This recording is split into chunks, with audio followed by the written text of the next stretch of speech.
जय Jagannath. Welcome back to my channel SR farming Odisha. ମୁଁ ଆପଣଙ୍କୁ ପୂର୍ବ ଭିଡ଼ିଓରେ କହିଥିଲି ଆମର ବ୍ରଏଲର ଫାର୍ମ ବୁଲିବାକୁ ଯିବା। ତେଣୁ ଚାଲନ୍ତୁ ଜଲ୍ଦି ଡେରି ନକରି ବୁଲିବାକୁ ଯିବା। ଗଲା ବାଟରେ ଆମର ଡାହାଣ ପଟେ ଆମ ଗାଁର ଇଷ୍ଟ ଦେବୀ ମା ପାଠାଣକୁ ମୁଣ୍ଡିଆ ମାରି ଯିବା।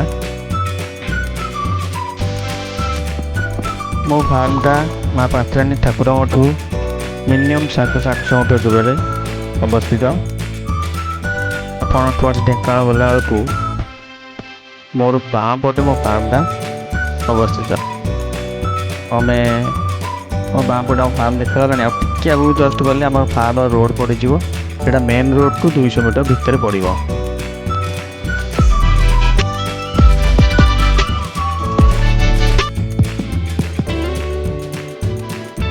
ବର୍ତ୍ତମାନ ଆସି ଆମେ ପହଞ୍ଚିଗଲେ ଆମ ଫାର୍ମ ରୋଡ଼ରେ।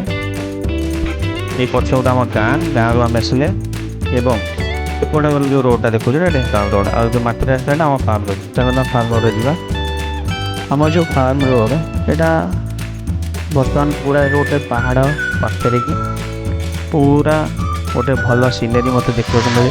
ଆପଣ ଏଠି ଆସିଲେ ଦିନ ଯାକ ହଉ ଆପଣଙ୍କୁ ଜଣାପଡ଼େନି ଆପଣ କେମିତି ସମୟ କଟିଯାଏ। ଆମର ଏଇ ଯେଉଁଠି ଦୁଇଟା ଫାର୍ମ ତା ପଛପଟେ ଆମର ପନିପରିବା ଲାଗିଛି, ବିଭିନ୍ନ ପ୍ରକାର ପନିପରିବା ଚାଷ ହୁଏ। ଚାଲନ୍ତୁ ଡେରି ନ କରିକି ଆମେ ଆମ ଫାର୍ମ ଭିତରକୁ ଯାଇ ଦେଖିବା।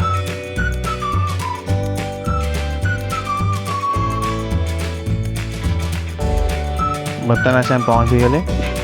ଏଇଟା ଆମ ଫାର୍ମର ପିଏଚ୍ ଲାଗିଛି, କିନ୍ତୁ ଚାରିପଟେ ଖୋଲା ଅଛି, କିନ୍ତୁ ଏହାଠୁ ସୋଲାର କରେଣ୍ଟ ଲାଗିଛି। ତା ଭିତରେ କେହି ବସିପାରିବେ। ଆଉ ଏଇଟା ଯଦି ଛୋଟ ରୁମ୍ ଦେଖିଛନ୍ତି ଏଇଟା ହେଉଛି ଆମ ଷ୍ଟାଫ୍ ରୁମ୍। ଏଠି 2 ଜଣ ଷ୍ଟାଫ୍ ରହୁଛନ୍ତି। ଏଇ ଆମର ଦୁଇଟି ଫାର୍ମ, ଗୋଟେ ବଡ଼ ଫାର୍ମଟେ ଅଛି, ଗୋଟେ ଛୋଟିଆ ଫାର୍ମ। ବଡ଼ ଫାର୍ମ କାପାସିଟି ହେଉଛି 3000 ଆଉ ସାନ ଫାର୍ମର କାପାସିଟି ହେଉଛି 2000। ଚାଲନ୍ତୁ ଭିତରେ ପଶିଯାଇଥିବା। ଆମର ଫାର୍ମ ସାଇଡ଼ରେ ସବୁ ପିସ୍ତା ବାଦାମ ଗଛ ଲାଗିଛି, 60ଟା ପିସ୍ତା ବାଦାମ ଗଛ। ଆଉ ବର୍ଷେ 2 ବର୍ଷ ଗଲେ ଆମର ଫାର୍ମ ଆଉ ଚିହ୍ନି ପାରିବେନି। ଆପଣ ଭିଡ଼ିଓ କରି ଦେଖେଇଲେ ଆମର ପିସ୍ତା ବାଦାମ କେମିତି ଗଛ ଲାଗିଥିଲା। ଇଏ ଦେଖନ୍ତୁ, ଇଏ ବଡ଼ ଫାର୍ମ ସବୁ କୁକୁଡ଼ା ସବୁ ଉଠିଯାଇଛି, ଆଉ କୁକୁଡ଼ା ନାହାନ୍ତି। ଦେଖନ୍ତୁ ଇଏ ହେଉଛି ଆମ ପନିପରିବା ଚାଷ ହେଇଥିଲା, ଯେଉଁ ଭେଣ୍ଡି ଗଛ ଲଗାଇକି ଭେଣ୍ଡି ଗଛ ଲାଗିଛି। ଦିନକୁ 40-50 କେଜି ଆଭରେଜ୍ ଭେଣ୍ଡି ସବୁ ବାହାରିଯାଏ। ଏ ଦେଖନ୍ତୁ କଦଳୀ ଗଛ, ଅମୃତଭଣ୍ଡା ଗଛ ସବୁ ଗଛ ଲାଗିଛି।